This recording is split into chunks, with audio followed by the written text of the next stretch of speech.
तो प्यारे बच्चों, मॉर्निंग में आपको मैंने एक छोटा सा वीडियो भेजा था जिसमें हमने डिस्कस किया था limitations of first law of thermodynamics.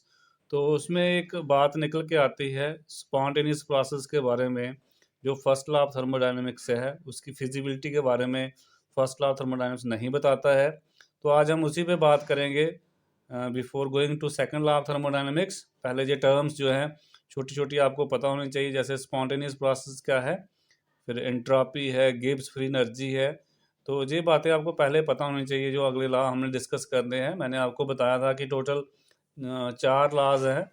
First होता है जीरोथ लॉ, फिर फर्स्ट लॉ है, फिर सेकंड लॉ, थर्ड लॉ है। तो जीरोथ और फर्स्ट लॉ हम कर चुके हैं। सेकंड लॉ ऑफ थर्मोडायनेमिक्स तक पहुंचने से पहले आपको स्पॉन्टेनियस प्रोसेस के बारे में पता होना चाहिए, होती क्या है, इसके पीछे ड्राइविंग फोर्स क्या होती है, तो वो सारा हमने डिस्कस करना है। तो स्पॉन्टेनियस प्रोसेस का मैंने आपको ऑलरेडी जिस दिन फर्स्ट डे इंट्रोडक्शन किया था थर्मोडायनेमिक्स का, उसी दिन आपको बता दिया था मैंने ऑडियो के थ्रू कि स्पॉन्टेनियस प्रोसेस क्या होती है। ऐसी कोई भी प्रोसेस जो अपने आप होने की होती हो और जिसके अंदर ये टेंडेंसी हो अपने आप होने की, एक बार उसको अगर हम स्टार्ट कर दें, तो ऐसी कोई भी प्रोसेस जो अपने आप होती हो, जहाँ इनिशिएशन के बाद, स्टार्ट होने के बाद वो चलती रहे, तो ऐसी प्रोसेस को हम क्या बोलते हैं, स्पॉन्टेनियस प्रोसेस बोलते हैं। जैसे उसमें मैंने आपको एग्जांपल दी थी कि अपने आप जो है वाटर जो है, कोई भी लिक्विड आप रख दो ओपन में तो वो इवेपोरेट होता रहता है। अपने आप समंदर का पानी इवेपोरेट होता है, अपने आप रेनिंग होती है। आपने देखा होगा समंदर का पानी इवेपोरेट होकर पहाड़ों की तरफ जाता है, वहाँ पे कंडेंसेशन होती है तो रेनिंग हो जाती है। तो ये सारी अपने आप प्रोसेस होती हैं। ऐसे अगर आप पानी में नमक डालते हो वो अपने आप घुल जाएगा, पानी में चीनी डालोगे वो अपने आप घुल जाएगी उसमें। हम जल्दी घोलने के लिए खुद उसको ट्राई करते हैं। अगर आप लिमिटेड अमाउंट में उसमें चीनी डालोगे, जहाँ साल्ट डालोगे, तो वो थोड़ी देर के बाद अपने आप ही घुल जाएगा उसमें। ये अपने आप प्रोसेस होती रहती है। इसी तरह से जो हीट है वो अपने आप हॉट बॉडी से कोल्ड बॉडी की तरफ फ्लो करती है। अगर आपने गर्म चाय का प्याला रखा हुआ तो आप देखेंगे थोड़ी देर के बाद वो अपने आप ठंडा हो जाएगा। इट मीन्स उसमें से हीट जो है अपने आप फ्लो कर रही है। अपने आप जो है पहाड़ों से पानी जो है वो मैदानों की तरफ जाता है। तो ये जितनी भी प्रोसेस हैं, चाहे अगर हम कोई केमिकल रिएक्शन की बात कर लें, जैसे नाइट्रिक ऑक्साइड जो है ऑक्सीजन गैस के साथ रिएक्ट करता है, अपने आप NO2 गैस बन जाती है। ऐसे ही हाइड्रोजन गैस और आयोडीन आपस में रिएक्ट करते हैं। तो बहुत सारी एग्जांपल्स आप ले सकते हैं। हमने जहाँ पे दो ही बुक के हिसाब से जो दो दी हैं उसकी ही बात कर रहे हैं। इसी तरह से जी जो पहली हमने एग्जांपल दी हैं जी अपने आप होती हैं। नेक्स्ट जिसको हमें स्टार्ट करने की ज़रूरत पड़ती है, इनिशिएट करने की ज़रूरत पड़ती है, जैसे लाइटिंग ऑफ कैंडल। अगर हम कैंडल को बर्न करते हैं, अपने आप तो बर्न नहीं करती है, बट एक बार उसको हम बर्न कर देते हैं तो फिर उसका वैक्स पूरा अपने आप क्या करता है, बर्न करता है। इसी तरह से कैल्शियम कार्बोनेट जो है उसको अगर हम हीट करें तो उसके बाद वो प्रोसेस अपने आप शुरू हो जाती है। उसमें कैल्शियम ऑक्साइड फॉर्म हो जाएगा प्लस कार्बन डाइऑक्साइड गैस हो जाएगी। कैल्शियम ऑक्साइड को हम क्यूकलाइन भी बोलते हैं। इसी तरह से जो हाइड्रोजन गैस है और ऑक्सीजन गैस है, ये मिलकर क्या बनाते हैं, वाटर। पर अपने आप नहीं होता है, इसको स्टार्ट करने की ज़रूरत पड़ती है। इसमें हमें क्या पास करना पड़ता है, इलेक्ट्रिक स्पार्क पास करनी पड़ती है, फिर ये रिएक्शन शुरू हो जाए, फिर उसके बाद चलती रहती है। इसी तरह से मीथेन को अगर हमने बर्न करना, उसकी कंबशन करनी है, ऑक्सीजन के साथ रिएक्ट करता है, कार्बन डाइऑक्साइड प्लस वाटर बनता है। पर ये भी अपने आप नहीं होगा, इसको भी आपको क्या करना पड़ेगा, इनिशिएट करना पड़ेगा, इग्निशन देनी पड़ती है। इसको आपको पता था कोई भी चीज़ बर्न करने के लिए एक इग्निशन टेम्परेचर रहता है।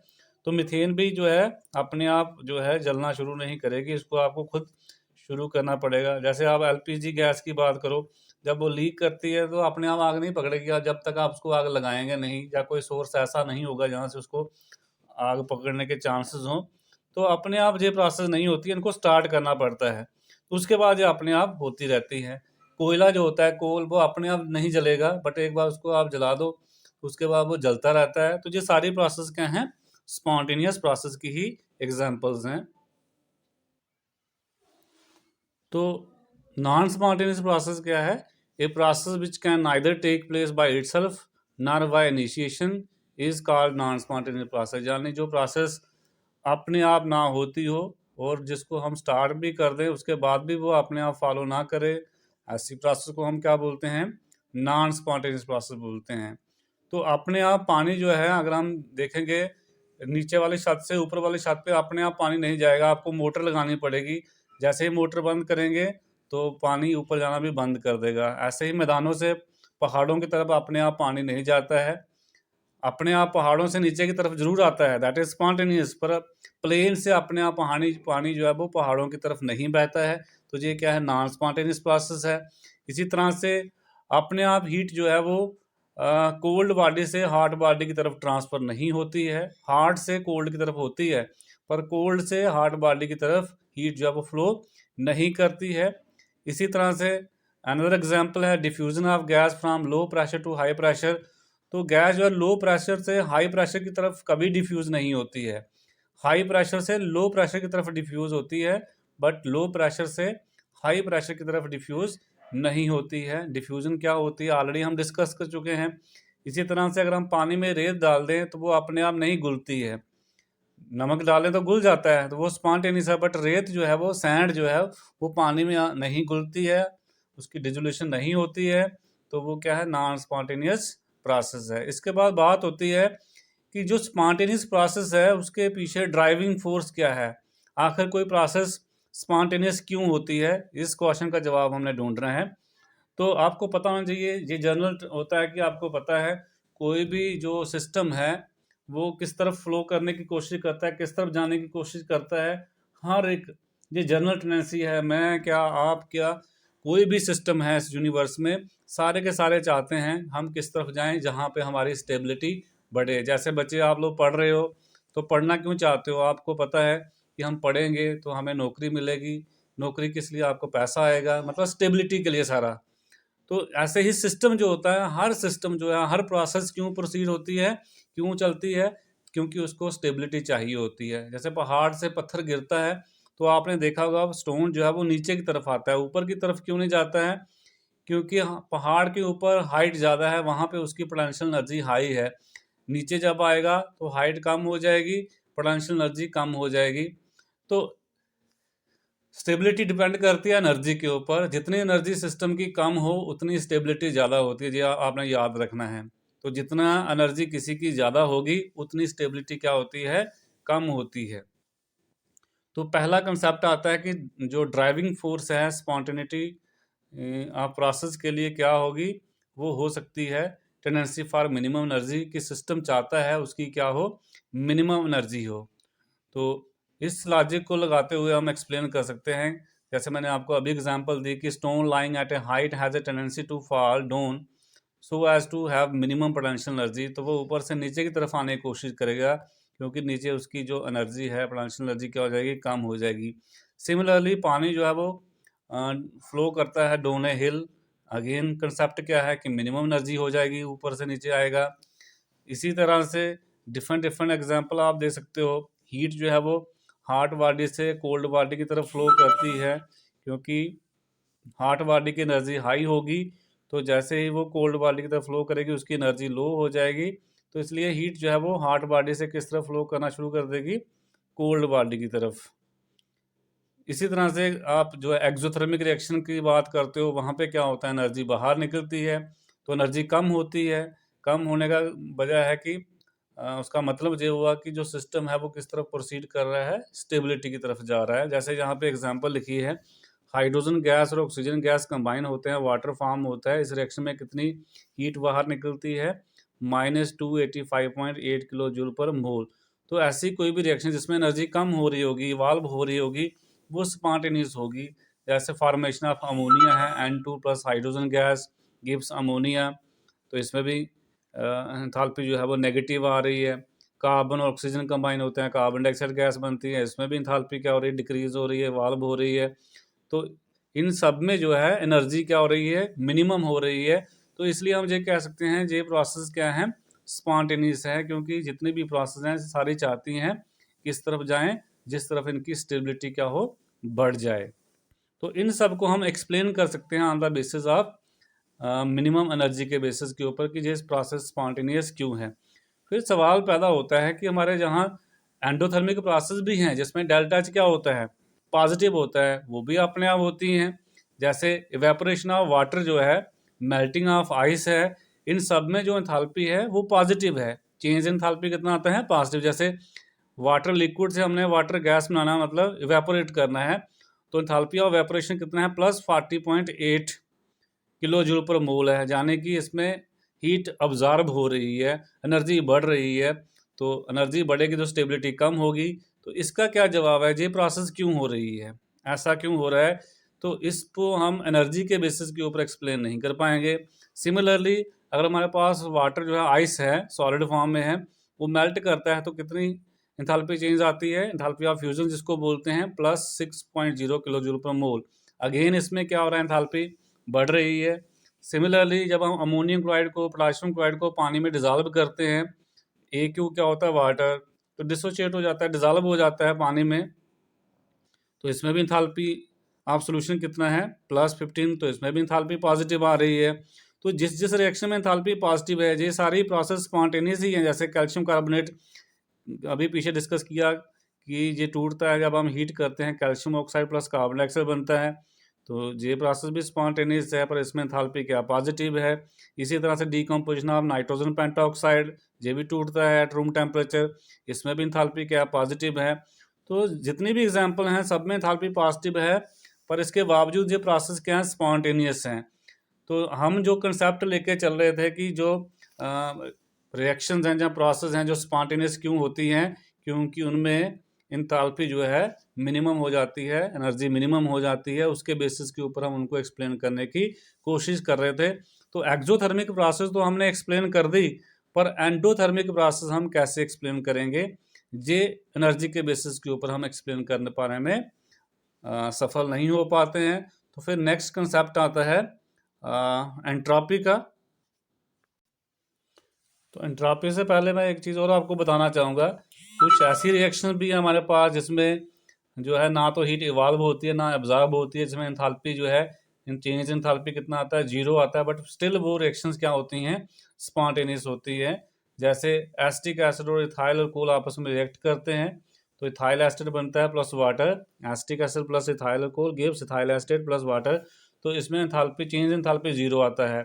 इसी तरह से अगर हम किसी आइडियल गैस को वैक्यूम में एक्सपेंड करते हैं, तो वहाँ पे हमने वैक्यूम रखा हुआ है, तो उस केस में जो है एक्सटर्नल प्रेशर 0 होगा, तो वर्क क्या आएगा, वर्क होता है आपको पता है -P डेल्टा V होता है, तो एक्सटर्नल प्रेशर 0 है क्योंकि वैक्यूम है, तो वर्क कितना आ जाएगा, 0 आ जाएगा। तो अगर हमने इसको एडियाबैटिक भी रखा हुआ है कि ना हीट इवॉल्व हो ना अब्जॉर्ब हो, जाने कि फुली इंसुलेटेड हो, तो Q क्या आएगा, 0 आएगा। तो according to first law of thermodynamics delta E जो है Q प्लस W होता है, यहाँ U लिखा है मैंने आपको बोला था, आप U E दोनों से लिख सकते हैं। तो according to first law of thermodynamics delta E is equal to Q plus W। अब W क्या है, वो P डेल्टा V, 0 आ गया P, तो 0 हो गया W। Q भी क्या है, इंसुलेटेड है। एडियाबैटिक प्रोसेस में क्या होता है, Q क्या होता है, 0 होता है। अगर हमने फुली इंसुलेट किया हुआ है वैसल, तो उस केस में Q भी क्या होगा, 0 होगा, हीट चेंज भी क्या आएगा, 0। तो डेल्टा U क्या आ जाएगा, यहाँ से डेल्टा E क्या आ जाएगा, 0 आ जाएगा। तो जो आइडियल गैस की एक्सपेंशन होती है वैक्यूम में, वहाँ कोई एनर्जी में चेंज नहीं आती है, बावजूद इसके प्रोसेस क्या है, स्पॉन्टेनियस है। तो यहाँ से हमें एक आइडिया मिलता है कि जो हमारा एनर्जी का फैक्टर है कि हम मिनिमम एनर्जी होगी तो इसलिए प्रोसेस स्पॉन्टेनियस होती है, तो वो अकेले उसके बेसिस के ऊपर हम सभी रिएक्शन की जो फिजिबिलिटी है, जहाँ स्पॉन्टेनिटी है, वो हम डिस्कस नहीं कर सकते, नहीं बता सकते। कोई और भी फैक्टर ऐसा होगा जिसकी वजह से प्रोसेस क्या होती होगी, स्पॉन्टेनियस होगी। तो दूसरा फैक्टर आता है टेंडेंसी फॉर मैक्सिमम रैंडमनेस, यहाँ से एक कंसेप्ट निकल के आएगा एंट्रोपी का। तो आपको तो समझना होगा कि जितने भी सिस्टम होते हैं, जैसे मैंने आपको पहले बोला कि हर सिस्टम चाहता है कि उसकी स्टेबिलिटी बढ़े। तो स्टेबिलिटी एक तो एनर्जी के ऊपर डिपेंड करती है, जितनी एनर्जी मिनिमम होगी उतनी सिस्टम की स्टेबिलिटी ज़्यादा होती है। दूसरा एक और फैक्टर होता है कि हर सिस्टम चाहता है उसकी फ्रीडम मैक्सिमम हो। जैसे आप प्रेयर में खड़े होते हैं बच्चे, तो वहाँ पे आप रोज़ में खड़े होते हैं, क्लास में आप बैठते हैं, प्रॉपर एक ऑर्डर में बैठते हैं। तो जब असेंबली होती है तो आपको सबसे छोटी हाइट वाला बच्चा आगे खड़ा करते हैं, फिर उससे पीछे बड़ा, उससे पीछे, इस तरह से। तो आप पूरे दिन वैसे ही बैठना पसंद नहीं करेंगे, आप चाहेंगे कि हम अपनी मर्जी से बैठें। तो जैसे ही बेल होती है तो आप लोग एकदम से रैंडम मोशन में आ जाता है, कोई इधर भाग रहा है, कोई उधर भाग रहा है, तो डिसऑर्डर आ जाता है। पहले आप एक ऑर्डर, प्रॉपर ऑर्डर में खड़े होते हैं, पर जैसे ही बेल होती है तो आप क्या दौड़ना शुरू करते हैं अपनी क्लासेस में, ग्राउंड में, तो घूमना फिरना शुरू कर देते हैं। तो हर एक सिस्टम चाहता है कि उसकी जो फ्रीडम है वो क्या होनी चाहिए, मैक्सिमम होनी चाहिए, उसके ऊपर कोई रिस्ट्रिक्शन नहीं होनी चाहिए। हम भी चाहते हैं हमारे माँ बाप जो हैं हमें चेक ना रखें, हमें फ्रीली जहाँ भी जाएं। हर इंसान की जो मर्जी होती है कि अपनी मर्जी से काम करे, दैट इज़ फ्रीडम। तो इसी तरह से सिस्टम भी क्या चाहता है, कोई भी सिस्टम हो, हम भी सिस्टम ही हैं, वो भी चाहते हैं कि हमें जो है मैक्सिमम क्या मिलनी चाहिए, फ्रीडम मिलनी चाहिए। तो जितना फ्रीडम किसी को मिले उसमें उतना ही क्या आ जाता है, डिसऑर्डर आ जाता है, फिर उसके ऊपर कंट्रोल नहीं रहता है। तो सिस्टम के अंदर कितना डिसऑर्डर है, कितना रैंडमनेस है, कितना क्योस है, उसको जो मेजर करती है थर्मोडायनेमिक प्रॉपर्टी, उसको हम क्या बोलते हैं, एंट्रोपी बोलते हैं। तो एंट्रोपी क्या होती है, एंट्रोपी बेसिकली क्या है, ऐसी फिजिकल प्रॉपर्टी है जो किसको मेजर करती है, किसी सिस्टम के अंदर कितना डिसऑर्डर है, कितना रैंडमनेस है, या कितना क्यास है, उसको जो मेजर करती है उस प्रॉपर्टी को हम क्या बोलते हैं, एंट्रोपी बोलते हैं। तो हर सिस्टम चाहेगा उसकी जो एंट्रोपी है वो क्या होनी चाहिए, मैक्सिमम होनी चाहिए। तो कुछ प्रोसेस जो है हम एक्सप्लेन करने की कोशिश करेंगे कि वो स्पॉन्टेनियस क्यों है, क्योंकि उनकी एंट्रोपी, उनका फ्रीडम, उनका डिसऑर्डर, उनका क्यास जब वो प्रोसीड करती हैं तो बढ़ता है, इसलिए वो होती हैं। जैसे अब गैस जो है ओपन करें सिलेंडर में से तो वो डिफ्यूज़ होना शुरू हो जाएगी हाई प्रेशर से लो प्रेशर की तरफ। क्यों? क्योंकि वहाँ पे उसको स्पेस ज़्यादा मिलेगी। जब प्रेशर हाई था तो अंदर जो थी स्पेस कम थी, गैस के मालिक्यूल क्लोज क्लोज थे, तो उनके अंदर फ्रीडम उतनी ज़्यादा नहीं थी। जैसे आपने ओपन किया तो गैस को जितनी स्पेस मिलेगी, जहाँ मन करेगा वहाँ घूमना शुरू कर देगी। तो इसलिए डिफ्यूजन ऑफ गैस जो है from high pressure to low pressure जो है वो अपने आप होता है। अब इसमें और एग्जांपल आप एक्सप्लेन कर सकते हैं, जैसे इवेपोरेशन ऑफ वाटर है, तो वाटर जो है लिक्विड स्टेट में होता है। लिक्विड स्टेट में आपको पता है मॉलिक्यूल जो होते हैं क्लोज होते हैं, उनके बीच में स्पेस जो होती है कम होती है, तो वहाँ पे फ्रीडम उतनी ज़्यादा नहीं है। जैसे वो गैस में कन्वर्ट होगा तो गैस के बीच में फोर्स ऑफ अट्रैक्शन जो होती हैं आपको पता है निग्लिजिबल हम लेते हैं, तो उसमें एक दूसरे के ऊपर पाबंदी नहीं रहती है, तो मॉलिक्यूल फ्रीली क्या करते हैं, मूव करते हैं। सॉलिड जो है वो क्यों मेल्ट करेंगे, सॉलिड में जो है कांस्टेंट पार्टिकल बिल्कुल क्लोजली पैक्ड होते हैं, वो घूम फिर ही नहीं सकते हैं, उनके पास सिर्फ एक ही मोशन होता है, दैट इज वाइब्रेटरी मोशन। ना वो उनके बीच ट्रांसलेटरी मोशन होता है, ना ही उनमें रोटेशनल मोशन होता है।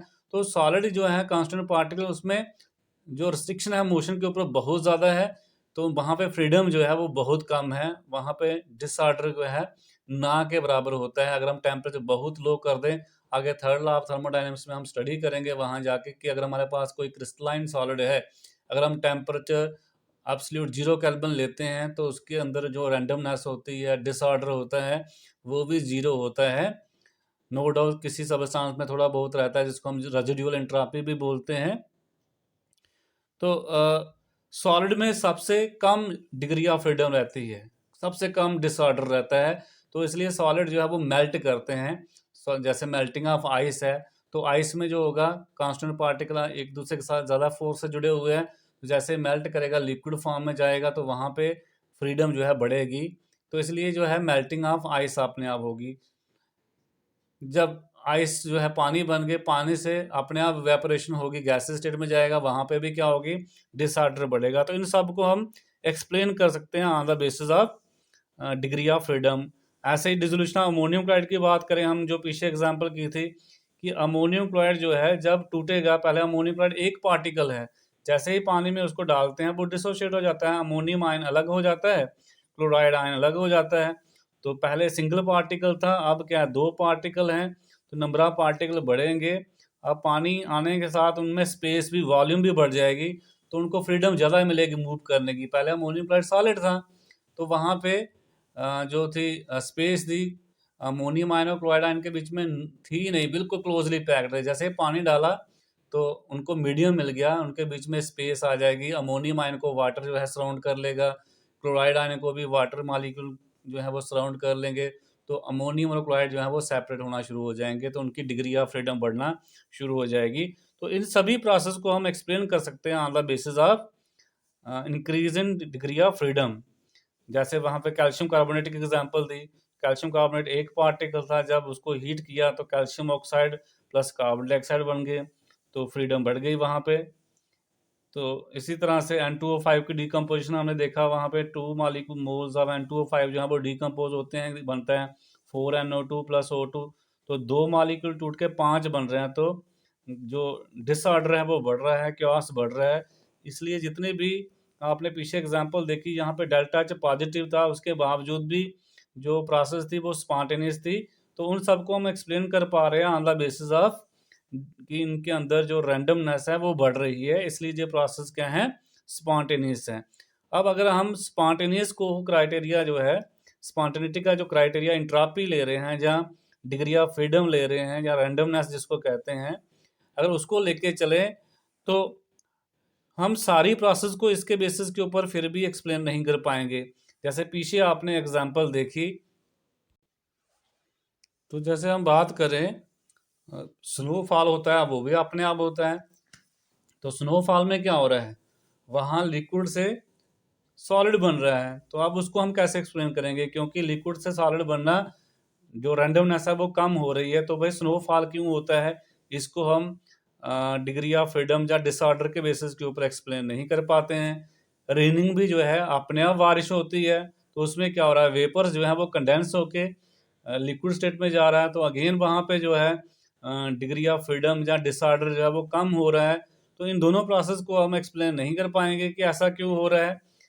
फिर हम बात करें, अगर नाइट्रोजन गैस प्लस 3 मोल्स जो है हाइड्रोजन गैस के कंबाइन होते हैं, 2 मोल्स ऑफ अमोनिया बनते हैं, तो वहाँ पे भी देखिए 4 मोल जो है वो कंबाइन होकर 2 बन रहे हैं, तो फ्रीडम जो है डिसऑर्डर वहाँ पे भी कम हो रहा है, फिर भी जो है प्रोसेस है वो स्पॉन्टेनियस होती है।